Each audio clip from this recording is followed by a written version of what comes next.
Nah, untuk aktivitas tiga ini hampir-hampir sama dengan e-bobot unifikasi karena namanya masih pembuatan bukti potong. Namun yang dibuat adalah bukti potong A1 atau biasanya dipakai di PPh satu masa Desember untuk bukti potongnya orang pribadi karyawan. Nah, untuk langkah-langkahnya sebetulnya sama saja dengan pembuatan bukti potong yang tadi Bapak Danar jelaskan. Cuman, baik, di sini langkah-langkahnya seperti ini. Untuk membuat bukti potong, semua menu di Cortex itu diawali dari yang menu biru yang sebelah sini. Mas, kursor muncul nggak, Mas? Oke. Eh, Sebelah menu portal saya, e-faktur dan e-bupot. Kalau tadi kan e-bupot unifikasi di BPPU kan Bapak Ibu ya. Untuk ini pembuatan A1 ini dimulai dari BPA1 atau bukti potong A1 masa pajak terakhir. Yang dibuatnya Bapak Ibu pasti tentu sudah paham semua ya, pembuatan bukti potong A1 adalah di masa pajak Desember. Cuman ini untuk konteks ini yang perlu saya tekankan, ini cuman pemaparan aja ya Bapak Ibu untuk masa yang Desember Desember 2024 ini masih tetap menggunakan aplikasi DJP online gitu. Jadi nanti berarti masih digunakannya di kemungkinan di tahun depan, Desember tahun depan ataupun misalnya Cortex sudah mulai di launching di awal-awal tahun yang mungkin untuk pembuatan A1 karyawan tetap yang statusnya resign ataupun berhenti di tengah tahun kayak gitu kan perlu membuat bukti potong A1 ya Bapak Ibu ya. Nah, ini langkahnya adalah di sini BPA1 kita langsung lanjut ya sama seperti yang dijelaskan Bapak Danar tadi. Pembuatan bukti potong itu diawali di menu BPA1 yang di bagian belum terbit. Karena kan kita masih awal membuat ya. Jadi ketika di menu belum terbit ini diklik, itu nanti ada menu biru yang bisa dipencet, itu namanya Create Bupot BPA1. Ketika ini diklik, otomatis tampilannya akan berubah otomatis menjadi seperti ini. Jadi sama, sebenarnya tampilannya sama dengan pembuatan bukti potong A1 yang seperti di DJP online saat ini. Ini sama, hampir sama. Cuman memang eh, apa namanya general information-nya itu kalau yang di Cortex itu nantinya akan lebih detail. Jadi kalau sekarang kan dia ketika menu BPA1 langsung muncul kolom-kolom isian angkanya saja ya. Kalau di sini tuh dia lebih detail ada apa namanya working for second employer otomatis tidak ya karena kita membuat bukti potong A1 untuk karyawan tetap. Oh ya Bapak Ibu, ini pembuatan bukti potong A1 Bapak Ibu tentu saja sudah paham ya kalau dibuatnya bukti potong A1 itu adalah dari akun pemberi kerjanya. Misalnya badan ya otomatis yang membuat adalah karyawan apa namanya karyawan itu bekerja pada PT atau badan usaha otomatis yang membuat adalah NPWP pemotongnya atau akun Cortex pemotongnya atau badannya gitu. Terus nanti dilanjutkan ini isiannya sama seperti ini. Ini contohnya tadi kan statusnya pria ya. Terus status tax exemptionnya atau PTKP. Nah, ini bahasanya masih bahasa Inggris ya Bapak Ibu, tapi nantinya semoga ketika Korstek sudah launching, bahasanya sudah menjadi bahasa Indonesia, bukan campur-campur seperti ini. Ini di menunya masih bahasa Inggris, tapi di isiannya sudah bahasa Indonesia ya. Tapi nanti ini status tax exemption ini adalah PTKP, apa namanya? Tanggungan, bukan PTKP, tanggungannya K2. Terus ini teks objek name-nya penghasilan yang diterima oleh pegawai tetap. Ini isiannya sama ya, ini langkah-langkahnya aja karena saya tidak hands on seperti Bapak Adi tadi, maka ini aja hanya paparan statis dari apa namanya PPT-nya aja ya. Terus ini diisi, ini juga otomatis muncul ya ketika yang wajib diisi ketika membuat bukti potong A1 tentu saja adalah jumlah penghasilan yang diterima selama 1 tahun pajak, yaitu sebesar 240 juta ini contohnya kan. Terus ini Menu untuk memilih cross up atau tidak cross up-nya juga tentu ada seperti di DJP online. Terus ini misalnya kan dia hanya menerima gaji 240 juta kan, yang nilai lain-lainnya dikosongi, ini 240 juta. Ini adalah biaya jabatan, office fee atau pension fee, ini adalah biaya jabatan Bapak Ibu ya. Ini langsung kunci di maksimal nilainya 6 juta. Nah, ini biaya jabatan atau terisi maksimal 5% dari penghasilan bruto atau maksimal 6 juta. Ini otomatis menghitung sendiri, Bapak Ibu tidak perlu takut untuk menghitung secara manual. Terus ini kodenya 41121100. Nah, ini tanpa fasilitas ini misalnya dia memang tidak memiliki fasilitas pajak apa-apa ya, misalnya tidak memiliki kayak apa namanya? Insentif atau ditanggung pemerintah dan sebagainya. Nah, ketika sudah diisi, submit, save draft dulu, baru submit. Biasanya kayak gitu. Bapak Ibu yang sudah pernah hands on di kantor pajak, di KPP Amerika itu biasanya untuk Cortex memang diawali dengan save draft dulu, baru submit. Ini akan kembali ketika diklik submit, dia akan kembali muncul apa namanya tampilannya yang dibuat atas nama siapa itu muncul di sini, eh, akan tergenerate di menu belum terbit. Nah, ini yang tadi itu ketika disubmit, Bapak Ibu tentu saja itu tidak langsung terbit ya, harus diklik menu terbitkan di sini yang berwarna hijau ini.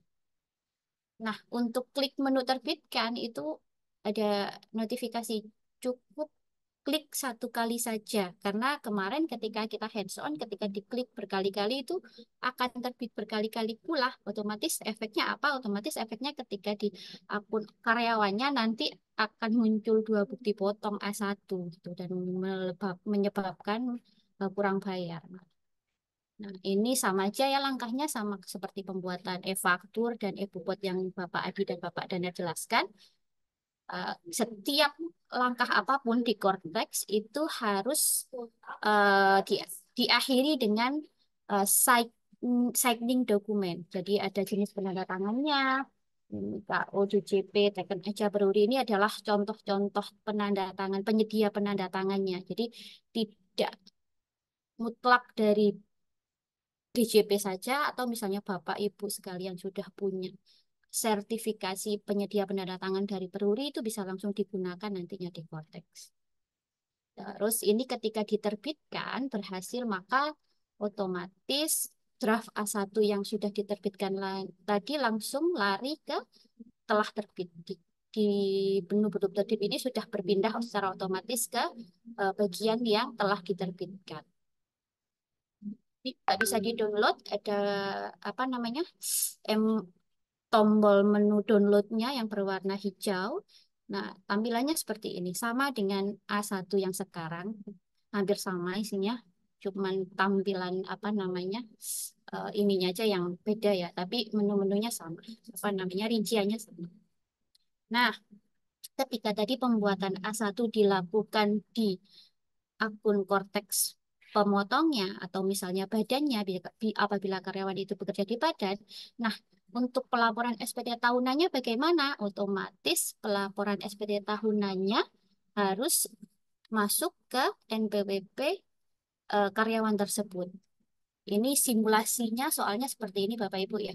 Pada kesempatan ini contoh, ini apa namanya, simulasi penghasilannya si karyawan itu. Langkahnya Bapak Ibu ketika melaporkan untuk SPT tahunan, sebelum saya apa namanya lanjutkan penjelasan mengenai SPT tahunan, Bapak Ibu tidak perlu khawatir ya, nanti Cortex bocorannya itu untuk SPT tahunan itu masih menggunakan, kemungkinan ya tahun depan ini masih menggunakan aplikasi lama, jadi existing menggunakan DJP online. Jadi misalnya nih Cortex sudah benar-benar launching di awal tahun 2025. Nah, bocorannya walaupun ini statement saya belum belum resmi ya, itu bocorannya untuk SPT tahunan itu masih menggunakan aplikasi existing atau DJP online. Jadi kemungkinan misalnya ini saya memaparkan mengenai cara pelaporan SPT tahunan orang pribadi melalui Cortex ya, otomatis bisa kemungkinan digunakannya masih tahun berikutnya, bukan tahun tahun pajak 2024. Betul begitu ya Pak Adi ya? Bocorannya ya. Sepertinya begitu. Tapi statement saya ini belum resmi ya, jadi belum ini cuman kemarin bocorannya seperti itu gitu. Walaupun Kopdar diterapkan di 2025 untuk SPT tahunan, kemungkinan masih memakai DJP online. Atau mungkin kita tunggu statementnya dari kantor pusat bareng-bareng saja ya Bapak Ibu ya. Nah, ini misalnya sudah login ke akun, misalnya nih saya nih tadi dibuatkan oleh pemberi kerja saya menggunakan akun Kortek dibuatkan A1 oleh akun pemberi kerja saya. Nah, otomatis kalau dulu di DJP online, ketika karyawan itu mendapatkan bukti potong A1, Bapak Ibu, itu kan sifatnya manual ya, tidak terintegrasi secara langsung dengan akun DJP online saya. Jadi misalnya Bapak Ibu sekalian adalah karyawan di PTA gitu. Terus habis itu dulu itu saya mau lapor SPT tahunan nih gitu kan.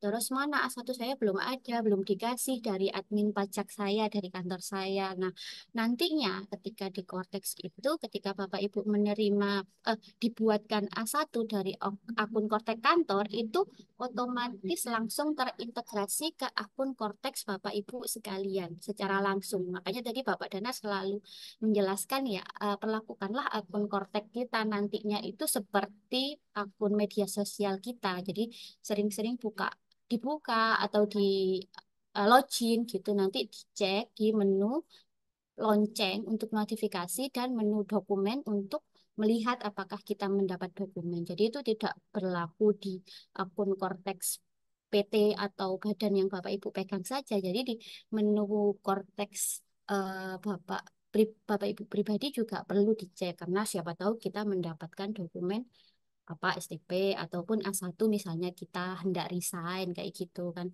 harus dicek ya karena sifatnya online. Jadi makanya untuk nantinya Cortex itu juga apa namanya bukti potong itu badan sudah tidak harusnya sudah bisa dianalisis ya mana yang menerbitkan A1 secara apa namanya manual menggunakan Excel, terus mana yang menggunakan aplikasi dari DJP. Jadi misalnya nih karyawannya menerima bukti potong A1, tapi kok di akun Cortex karyawannya nggak ada gitu. Misalnya saya terima A1, tapi kok di akun Cortex saya nggak ada, berarti otomatis eh, pemberi kerja saya membuatkan A1 itu manual dong, itu bisa dicek di Cortex. Kalau sekarang kan nggak tahu ya kita apakah pemberi kerja kita membuatkan A1 itu manual atau dari akun DJP online. Tapi kalau di hotel nantinya otomatis ketahuan mana yang membuatkan manual, mana yang membuatkan langsung melalui aplikasi yang disediakan oleh DJP juga. Nah, ini contohnya. Ini ketika kita sudah login menggunakan akun pribadi ya. Jadi otomatis ketika diklik tanda dokumen, ini cuma nggak ada menunya tanda dokumen di sini. Atasnya ini diklik tanda dokumen itu otomatis muncul nih bukti potong A1 yang diterbitkan oleh pemotongnya atau pemberi kerja kita. Nah, diklik unduh, nah, otomatis muncul gitu. Jadi tidak perlu apa namanya Bapak Ibu meminta-minta gitu kan atau menunggu-nunggu aduh mana ini bukti potong A1 udah 31 Maret tapi belum terima A1 gitu. Harusnya nantinya enggak ketika sudah ada konteks gitu. Nah, ini pembuatan SPT orang pribadinya. Kalau tadi ketika bukan membuat bupot itu ada di menu e-bupot, ini ketika membuat surat pemberitahuan atau SPT itu sama kayak tadi ketika PPN atau bupot unifikasi itu memulainya adalah dari surat pemberitahuan. Surat pemberitahuan diklik dulu Bapak Ibu, lalu masuk ke sisa profil. Nah, ini konsep SPT tahunan orang pribadinya. Lalu klik buat konsep. Nah, ini dipilih yang SPT PPH orang pribadi.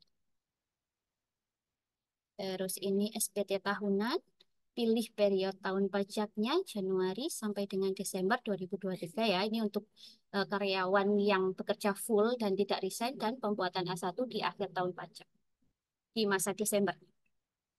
Terus pilih normal karena ini membuat SPT pertama, buat konsep. Nah, otomatis ketika klik bak konsep, konsep akan terbuat otomatis di menu konsep.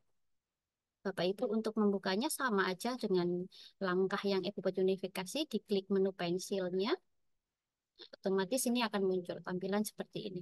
Ini tampilannya nanti ketika membuat SPT tahunan orang pribadi. Nah, Bapak Ibu mungkin yang perlu eh, kami tekankan nanti memang SPT-nya sebenarnya menunya hampir sama dengan e-filing atau ya sekarang e-filing ya di DJP online itu sama, cuman hanya lebih detail karena nantinya SPT orang pribadi itu sudah tidak ada lampiran tidak ada jenis SPTS, SS 1770 itu tidak ada ketika nanti sudah Cortex sudah dijalankan. Jadi SPT tahunan orang pribadi itu hanya SPT tahunan orang pribadi saja. Nanti menunya adalah muncul halaman utama seperti ini. Nah, terus lampirannya seperti apa, di mana? Nah, ini sifatnya jadi misalnya ini klik karyawan gitu kan. Nanti si korteksnya itu otomatis akan menyesuaikan. Oh, ini yang muncul menunya untuk karyawan saja. Jadi otomatis apa namanya? Banyak atau sedikitnya isian SPT tahunan itu menyesuaikan dengan isian Bapak Ibu gitu. Nah, ini misalnya karyawan ya. Tadi kan kita membuat A1 untuk karyawan ya. Jadi klik karyawan terus pencatatan. Nah, ini, jadi yang perlu di notes ketika pembuatan SPT tahunan dari aplikasi Cortex, Bapak Ibu adalah Bapak Ibu harus benar-benar memperhatikan pertanyaan. Sama sebenarnya di DJP Online sekarang kan ketika kita membuat e-filing juga harus benar-benar memperhatikan kan, tidak boleh dijawab asal. Misalnya kan kalau sekarang apakah Anda apa bekerja apa memiliki pekerjaan bebas itu kan juga sebenarnya harus benar-benar diperhatikan iya apa tidaknya sama dengan di Cortex cuman harusnya nanti ketika Cortex sudah dijalankan SPT tahunan dibuat di Cortex itu Bapak Ibu lebih notes lagi dengan pertanyaannya karena apa karena menunya itu akan sangat eh, apa namanya eh, fleksibel gitu. Ketika Bapak Ibu milih iya atau tidak, ketika milih iya itu ini akan otomatis menyebabkan munculnya trigger menu isian yang lain gitu. Misalnya ini iya. Nah, ini apakah Anda menerima penghasilan dari dalam negeri? Ini tidak. Tidak, karena kita tadi contohnya adalah satu karyawan tetap yang memiliki penghasilan 1 tahun 240 juta ya. Nah, ini. Nah, ini penghasilan neto setahunnya kenapa ini sifatnya abu-abu, tidak apa namanya, tidak yang putih karena ini kita mengambil dari A1 yang sudah diterbitkan oleh pemberi kerja kita. Jadi otomatis isiannya terisi secara otomatis. Terus tadi kan dipilihkan sama pemberi kerja kita kalau penghasilan atau PTKP-nya K2 itu otomatis juga terisi. Jadi Bapak Ibu tidak perlu mengisi secara manual lagi gitu pemberi kerja sudah bikinkan A1, terus kita ngisi lagi, ngetik lagi, enggak. Kalau konteks nanti sifatnya adalah terkoneksi. Gitu. Nah, ini misalnya ada kredit pajak. Ini yang kolom putih maksud saya. Ini misalnya Bapak Ibu memang memiliki apa namanya STP atau PPh pasal 25 itu kan sifatnya dia bisa diisi ya. Jadi isiannya bisa diisi. Kalau yang abu-abu ini dia sifatnya pasti. Jadi sudah diisi sesuai oleh isian yang diberikan dari A1. Terus ini dia langsung menghitung secara otomatis. Nah, ini pernyataan transaksinya. Ini kan karyawan ya, jadi otomatis jawabannya tidak semua. Ini lampiran tambahan ini. Nah, ini dokumen-dokumen lain gitu. Jadi sebenarnya simpel atau tidaknya itu dari sifat orang wajib pajak tersebut, wajib pajak orang pribadi tersebut.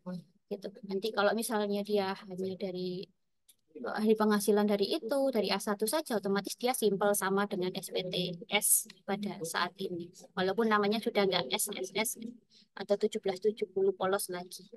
Nah, ini diklik sama pernyataannya dengan ini menyadari sepenuhnya akan segala akibat termasuk sanksi-sanksi sesuai ketentuan perundang-undangan yang berlaku. Diklik, klik penanda tangannya, otomatis orang pribadi itu sendiri ya Bapak Ibu Nah, lampirannya itu nanti bukan kayak lampiran satu SPT SS, lampiran 2 SPT, tapi nama lampirannya adalah L1.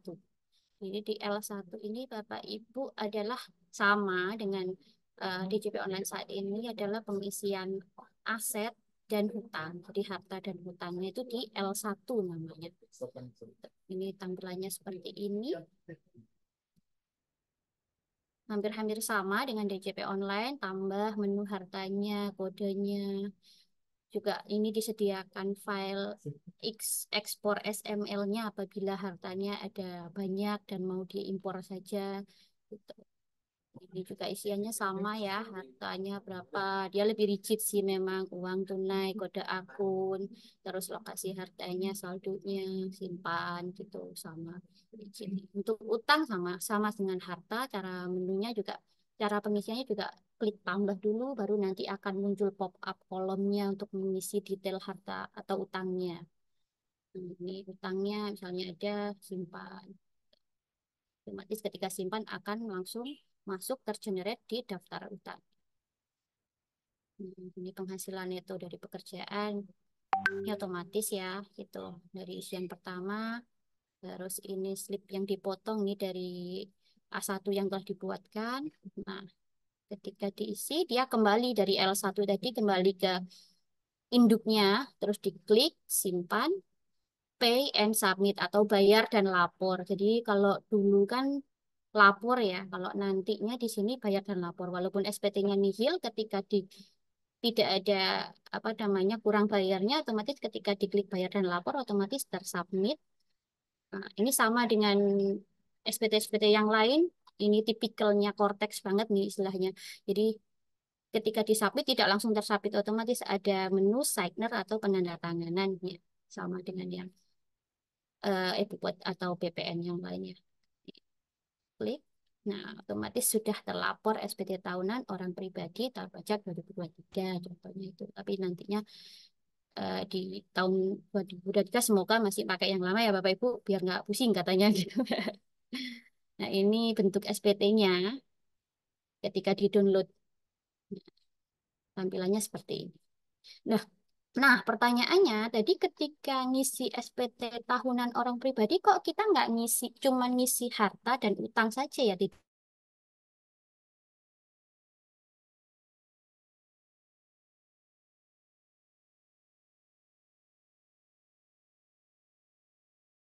FTU atau menambahkan family tax unit dalam profil WP. Nah, penambahan keluarga Bapak Ibu pribadi itu ada di menu portal saya, profil saya. Nanti akan muncul nih kayak gini profilnya. Ini contohnya si Raka ya. Terus informasi umum ini bisa diklik satu-satu. Terus baru ketika sampai di unit pajak keluarga itu bisa diklik ini sebenarnya kalau bisa hands on bisa diklik gitu. Baru muncul nih menunya berubah otomatis muncul pop up seperti ini. Menu tambah. Jadi ditambahkan detail keluarganya di sini secara manual. Jadi walaupun dia statusnya istri atau anak itu harus diisi secara detail nomor kakak dan nomor KTP atau NIK-nya anggota keluarga tersebut. Dan ini diisi tempat tanggal lahir, nomor kakak. Ini wajib semua karena bintang semua ya. Hmm. Nah, ini pengisiannya seperti ini ya pertanyaannya. Memang rigid tapi memang harus diisi gitu. Karena nanti memang akan terkoneksi dengan PTKP kita. Jadi misalnya K1, K2, K3 itu ditentukan FTU ini berpengaruh ke PTKP kita. Ini tanggungan seperti ini berlaku sampai kapan, sampai dengan kapan gitu. Nah, ini profil sayanya. Sama ini misalnya nambahin lebih dari satu ya, sama aja tidak. Nah, ketika sudah ditambahkan, Bapak Ibu bisa melihat di menu utamanya. Jadi portal saya ada di bawahnya detail bank, ada data unit keluarga. Bisa dilihat di sini. Anaknya Raka, tadi kan Raka, anaknya Raka satu, anaknya Raka, istrinya Raka gitu. Nah, ini, nah untuk Untuk family text unit sudah selesai. Nah, kita masuk sebelum kita akhiri ya, ini sudah jam 11 setengah 12 Bapak Ibu ya. Ini yang terakhir. Ini wajib pajak merespon SP2DK melalui aplikasi Cortex. Sebenarnya sama persis dengan yang di aktivitas dua yang dijelaskan Bapak Denar tadi mengenai menanggapi STP ya. Ini sama, hampir sama dengan penanggapan langkah-langkahnya sama dengan yang menanggapi STP. Tapi ini SP2DK ya.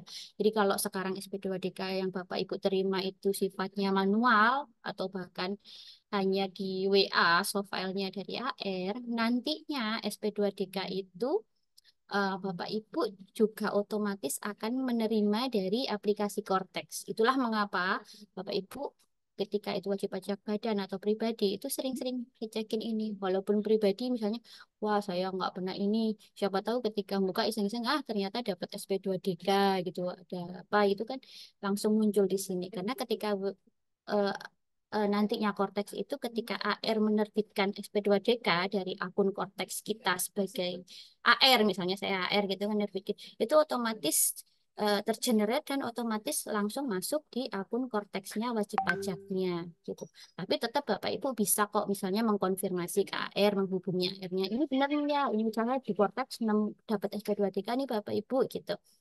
Ini benar nggak? Oh iya benar. Jadi istilahnya nggak ada lagi suratnya nggak nyampe ya karena kan apa namanya wajib pajak sudah pasti menerima dari akun Cortexnya masing-masing.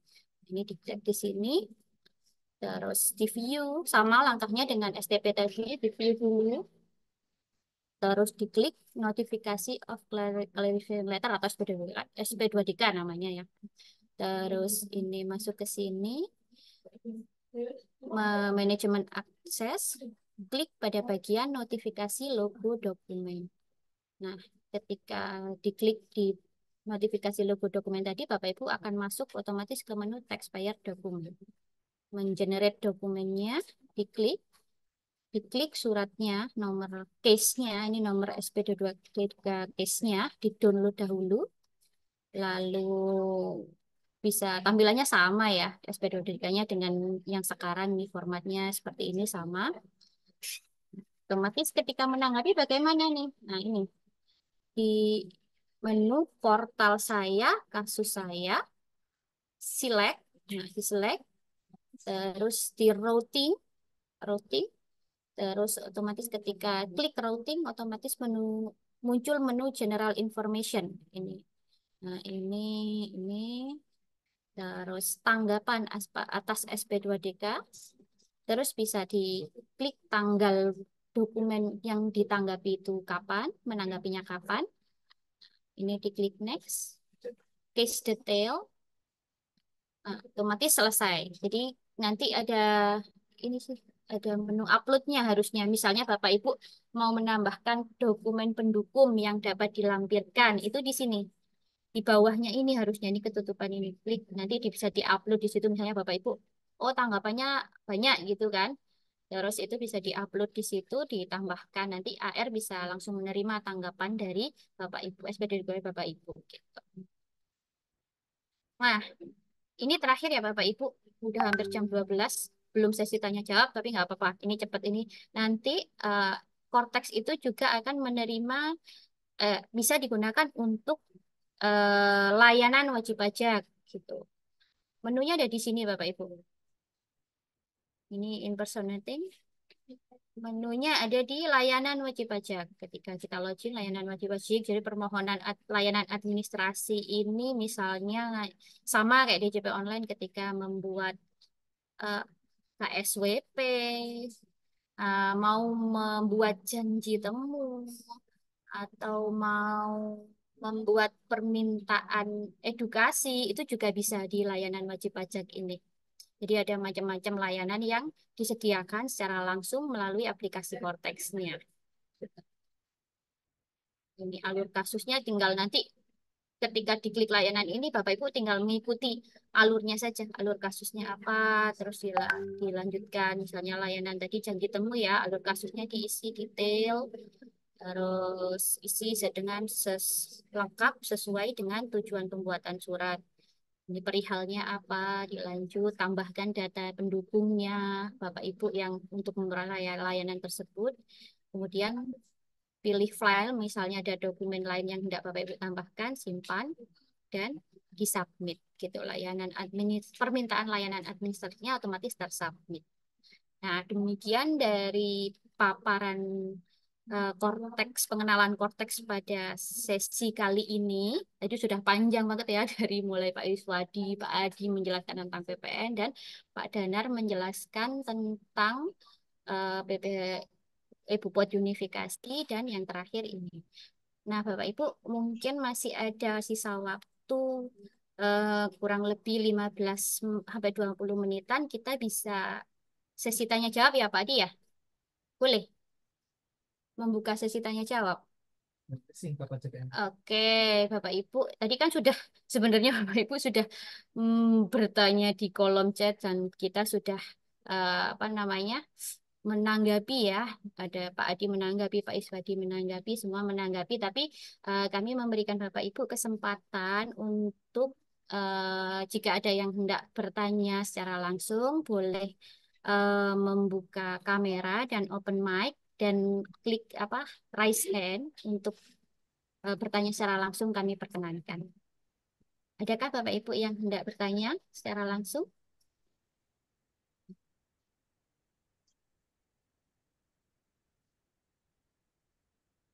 Nggak ada ya Bapak Ibu ya? Sudah semua ya berarti ya sudah terjawab semua oleh Pak Adi, memang luar biasa Pak Adi. Aplaus untuk Pak Adi. Bapak Ibu mumpung masih ada nih 11.45 kita kemungkinan nanti kita tutup acara kelas pajak ini sampai pukul 12. Jadi misalnya ada yang hendak bertanya secara langsung, kami Eh, persilahkan. Selamat siang, Bu. Saya mau bertanya. Dari Maaf, dengan siapa? dari Imelda dari PT Wira Arta Oh, Telematika. dari Ibu Sorry, saya nggak Imelda. ketemu raise hand-nya di Oh, pilihan tombol menu. resennya nggak apa-apa, Bu. Iya. Nggak apa-apa. Mm-mm. Iya. Begini, Bu, saya mau nanya. Kalau misalnya nanti awal tahun Cortex 2025, ya kan? Biasanya kalau Hmm. faktur pajak, itu kan kita harus minta nomor seri dulu faktur pajak di awal Hmm. tahun. Karena kan kalau Hmm. misalnya kita mintanya telat, nanti jadinya kita bikin faktur pajaknya nggak bisa di hari sebelum tanggal kita minta faktur pajak. Nah, bagaimana Nomor dengan yang seri ya. konteks ini? Iya, Ya. nomor seri. Jadi, Hmm. apakah kita harus daftar dulu atau gimana? Atau pokoknya kita mau bikin faktur pajak langsung bikin aja, otomatis nomor serinya akan keluar tanpa kami harus minta dulu gitu loh. Oke, baik. Itu saja, Bu, pertanyaannya. Sementara Iya, itu ya. itu sih. Oke, Ya, oke. sementara itu. Mungkin langsung saja Pak Adi, monggo dipersilakan untuk menjawab. Pak Adi Fasih.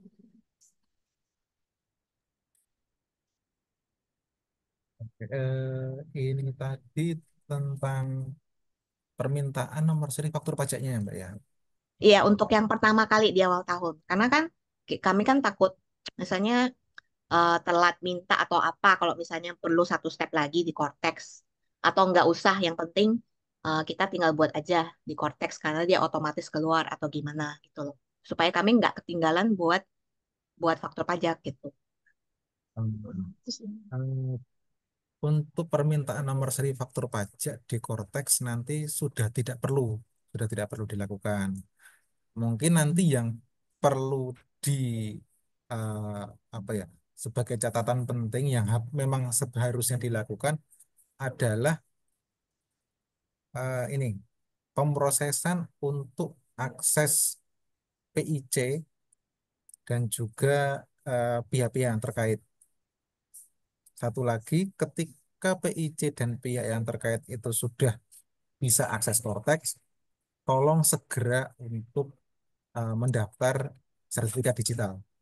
Karena kalau eh, dua tadi, akses PIC dan juga sertifikat digital untuk direkturnya tadi tidak ada,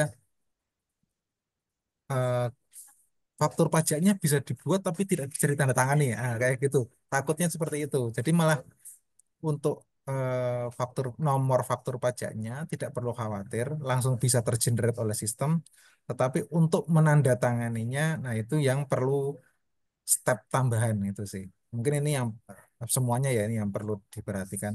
Saya sebenarnya di depan tadi sudah spill juga karena yang menjelaskan kayaknya tadi Pak Iswadi tadi tentang Mm-mm. masalah sertifikat digital untuk orang pribadi ini. Seperti itu aja sih Ibu. Oke, baik. Mbak Vita, Sama, monggo. ya. Oh, Saya iya. ada, boleh boleh tambahan lagi, Pak? Oh iya gimana? Kalau bisa Nah, saya jawab. Bu. oke, begini Pak, yang mengenai faktur pajak ya. Sebetulnya tadi di chat ada ditanyain, cuman agak simpang siur. Jadinya saya mau tanya sekali lagi biar jelas. Jadi misalnya contoh, kalau sekarang itu kan kalau misalnya kami belum sempat bikin e-faktur, kami masih bisa bikin faktur pajak sampai paling telat tanggal 15 bulan selanjutnya ya. Untuk tanggal-tanggal di sebelum itu. Jadi misal kalau misalnya sekarang Desember, berarti saya masih bisa bikin faktur pajak November tanggal 30, tanggal 29 atau 28 itu masih bisa gitu loh. Walaupun sekarang sudah Desember tanggal 11 karena maksimalnya tanggal 15 kan untuk pembuatan faktur pajak sebelumnya. Nah, kalau yang di Cortex itu gimana Pak? Saya hanya ingin memastikan saja gitu loh karena waktu di chat tadi kurang jelas. Lewat nih, gue baru minta hari Oke. bisa. Oke, sebentar ada yang bocor kayaknya. Hmm,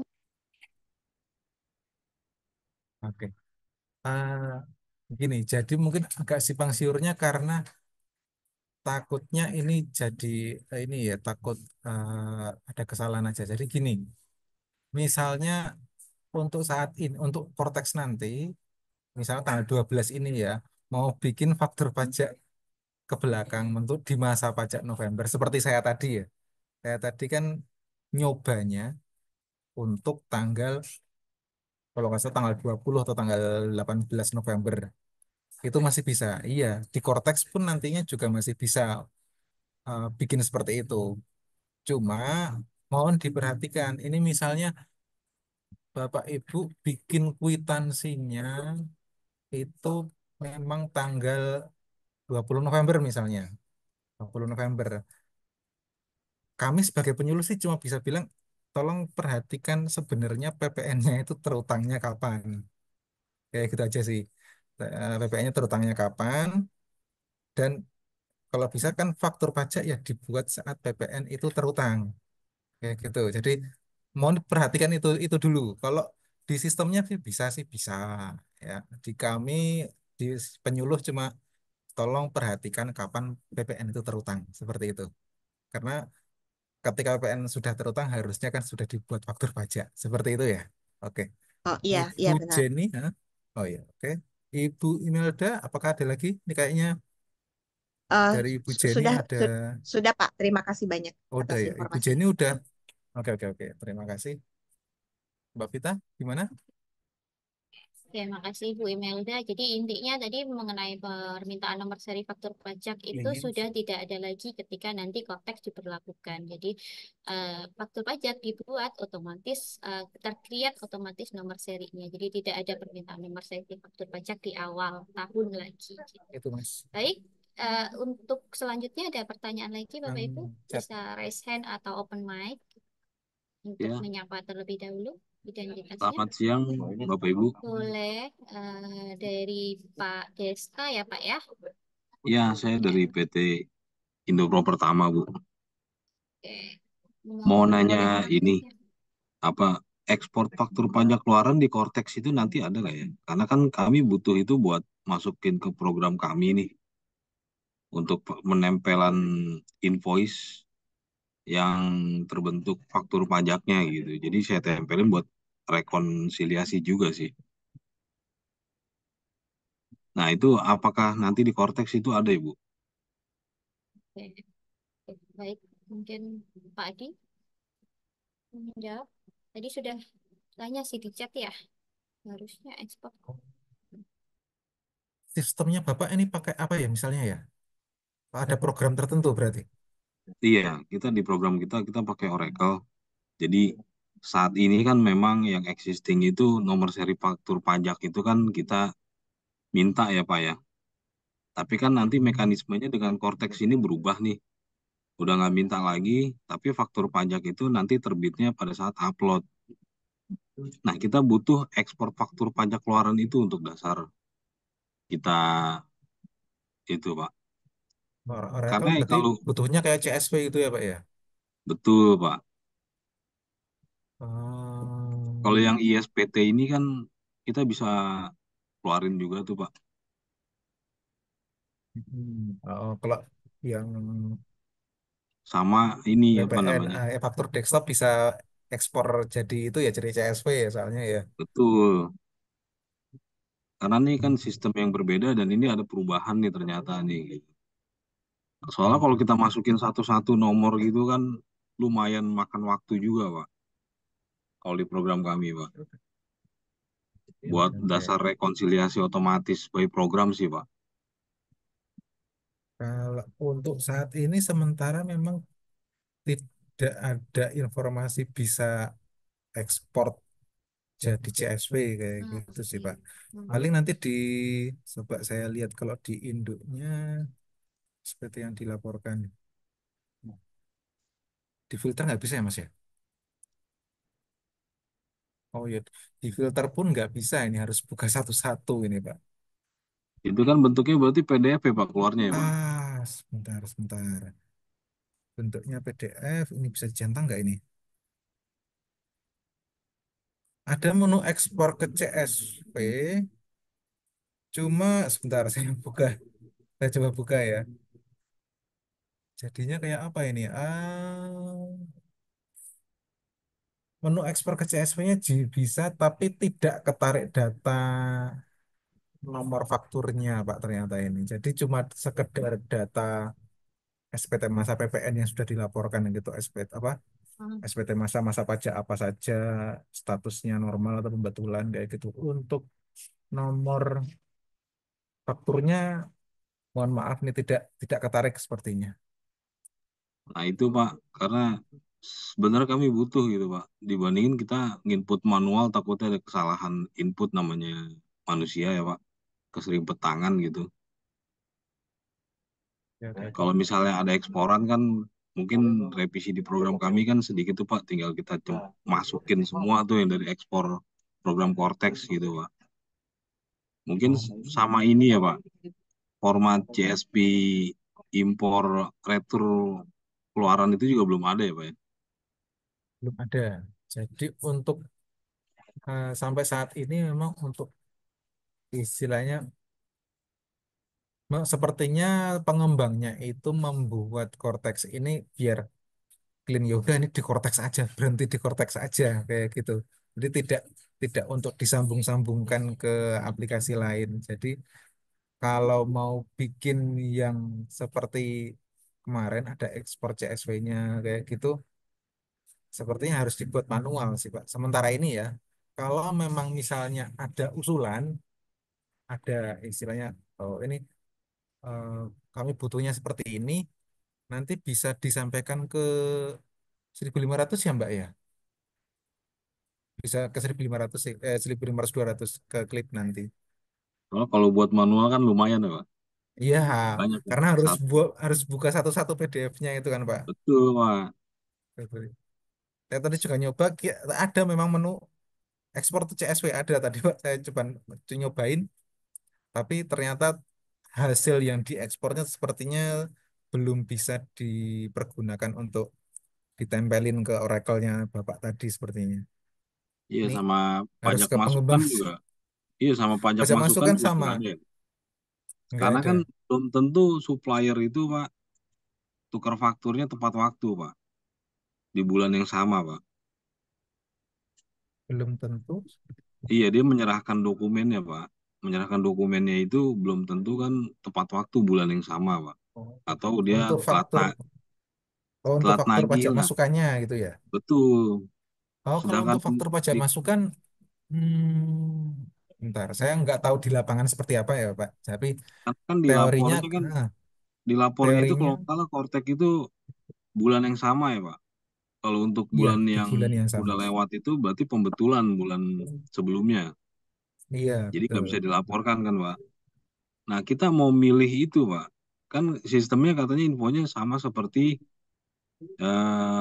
Prepop ya Pak. Nantinya tinggal kita pilih. Kalau pilih salah satu kan banyak Pak.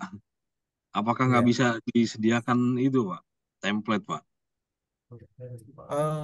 Jadi misalnya penjual atau lawan transaksinya membuat faktur pajak, nanti harusnya otomatis sudah masuk ke menu faktur pajak masukannya sih. Betul. Tapi kan kita belum kita bayar ke mereka, Pak, karena mereka belum menyerahkan dokumen fisik ke kita, Pak. Belum melakukan tukar faktur lah namanya. Belum Jadi dibayar ya istilahnya seolah-olah Pak ya. kita beli barang PTA, Pak, di bulan Barangnya Oktober. udah datang gitu ya misalnya ya. Barang udah datang di bulan Oktober itu dia belum menyerahkan fakturnya. Kita juga kan belum bisa bayar ke mereka, Pak.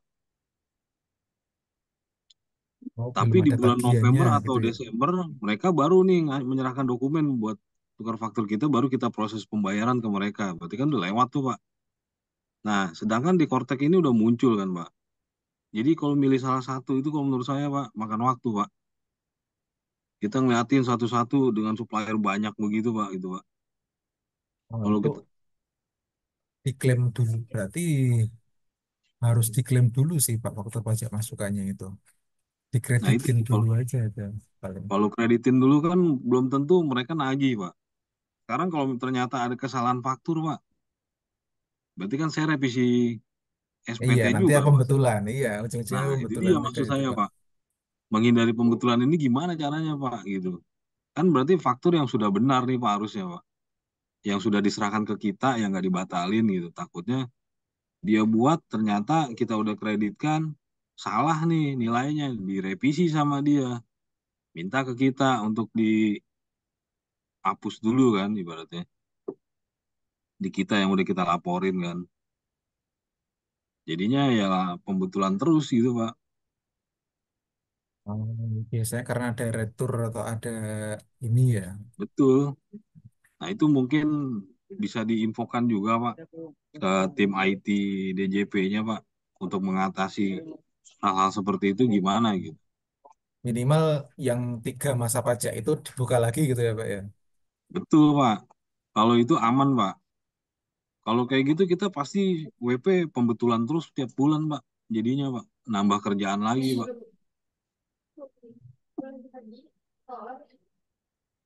Dan belum tentu yang udah diterbitin sama mereka itu soalnya kan kita belum bayar ke mereka, Pak. Tapi udah kita kreditkan gitu, Pak. Barangnya udah datang bisa ya Pak kayak gitu ya. Barang udah datang. Iya, udah terutang sih. Iya, memang Udah udah terutang terutang, PPN tapi kan sebenarnya Pak itu Pak. tergantung dari suppliernya, Pak. Supplier itu kalau belum menyerahkan ke kita, kan kita belum bisa bayar juga, Pak. Dokumentasinya, Pak, dari kwitansi, invoice, ya kan, surat jalan, faktur pajaknya. Nah, dari faktur pajak itu tuh kita dasarnya kalau udah terima, baru kita laporkan. Kalau enggak, kita laporin semua. Ya, ternyata dia nggak nagih sampai setahun, 2 tahun kan, Pak, bisa jadi, Pak. Nah, Dia lupa di, nagih di, gitu eh, kan. di luar apa ini ya, di luar Iya, ke normal ya, betul, Pak. Soalnya yang ininya. terjadi saat ini tuh kemungkinan kayak gitu banyak, Pak. Oke, Itu oke, sih, oke. Pak, yang saya Iya, iya, sampaikan, coba Pak, nanti untuk Pak. coba nanti Ya, itu ceritakan kami juga itu. ya, terima Oke, kasih, Pak. sementara sih kalau ini berarti ya dikreditkan dulu aja Pak kalau itu. Oke, ini dari Ibu Jenny, kayak dari tadi Resen ya. Iya Kak, Halo, ini masalahnya Januari udah mulai atau tunggu ini aplikasinya? sampai saat ini infonya adalah ketika 1 Januari 2025 atau ini masa pajak aja ya saya pegangnya. Masa Mm-mm. pajak Januari 2025 untuk SPT masa itu menggunakan Cortex. Terakhir Hmm. seperti itu. Jadi kalau misalnya nanti yang SPT tahunan seperti apa, baik badan maupun orang pribadi, kemungkinan masih menggunakan DJP online. Berarti ya pakai e-form kayak biasanya lah. Untuk SPT masa Desember 2025 masih juga menggunakan CP online. DJP online. Hmm. Cuma faktur Jadi pajak per Januari 2025 udah mulai. Belum sudah harusnya harusnya Sudah seharusnya mulai. juga sudah Januari 2025 untuk faktur pajak sudah untuk masa pajaknya ya. Masa pajak Januari Berarti untuk 2025. settingnya di Desember dong, Pak. Gimana? Halo? Untuk setting kuasanya. Setting kuasanya bisa di awal Januari sih. Nanti coba kita lihat karena kemarin terakhir sih dibukanya mulai per 1 Januari. Oh, Kan oke untuk masa oke Pak. pajak untuk PPN kan bisa sampai 15 Februari ya. Hmm, oke oke. Oke, makasih Pak. Ya, oke, sama-sama. baik, sama-sama Bu Silakan Mbak Jenny. Vita. Baik, Linknya sama. terima kasih Bapak Ibu. Karena emang belum bisa Baik, diakses, Mas. Linknya karena utuh waktunya tapi sudah belum bisa pukul diakses.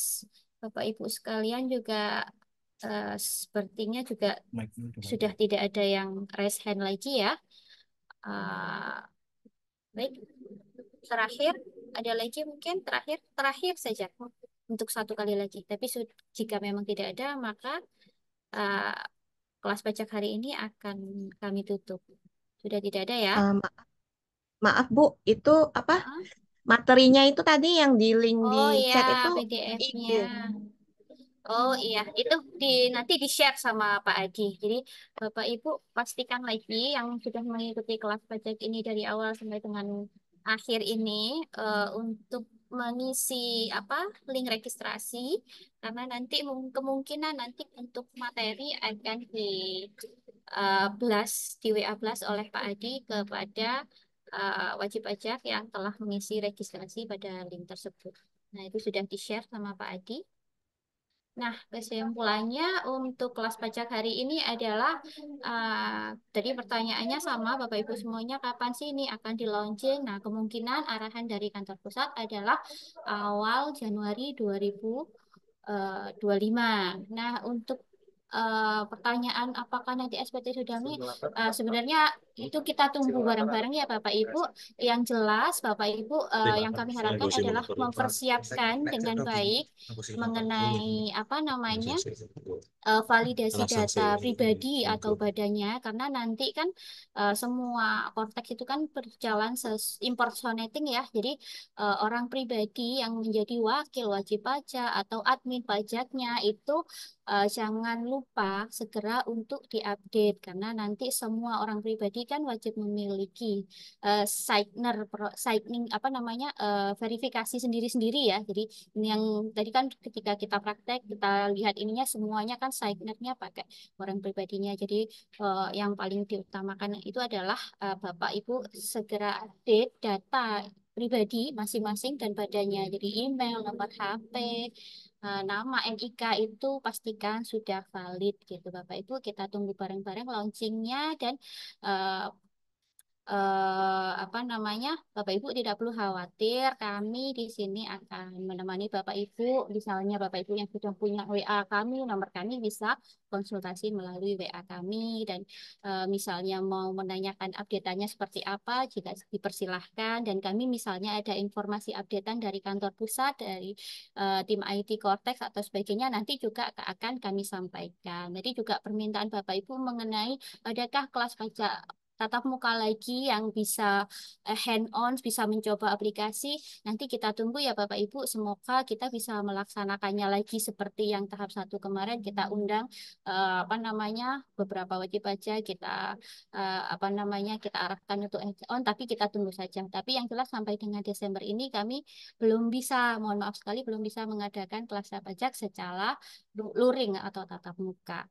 Baik, menginjak waktu yang sudah pukul 12, mungkin untuk perkenalan konteks pada kelas baca kali ini akan kami usaikan. Kita sudahi sampai di sini. Mungkin kata penutup dari kami adalah saya mewakili para penyuluh pajak, Pak Adi, Pak Danar, dan Pak Iswadi memohon maaf sebesar-besarnya apabila ada kekurangan atau mungkin kata-kata kami yang kurang berkenan. Kami mohon maaf yang sebesar-besarnya. Sampai jumpa lagi di kelas pajak berikutnya, baik luring ataupun daring. Mungkin Bapak Ibu apa namanya bisa mengikuti lagi dan mengikuti updatean informasi dari kami. Baik, sebagai kata-kata penutup atau sebagai penutup, saya boleh berpantun ya Bapak Ibu ya. Pergi memancing ke Sungai Sula, nilai dipancing di hari senja. Salam undur diri dari saya. Terima kasih kepada Bapak Ibu semua yang telah menyimak kelas pajak ini sampai jam 12. Baik, wassalamualaikum warahmatullahi wabarakatuh. Sampai berjumpa lagi kepada Bapak Ibu. Terima kasih yang sebesar-besarnya.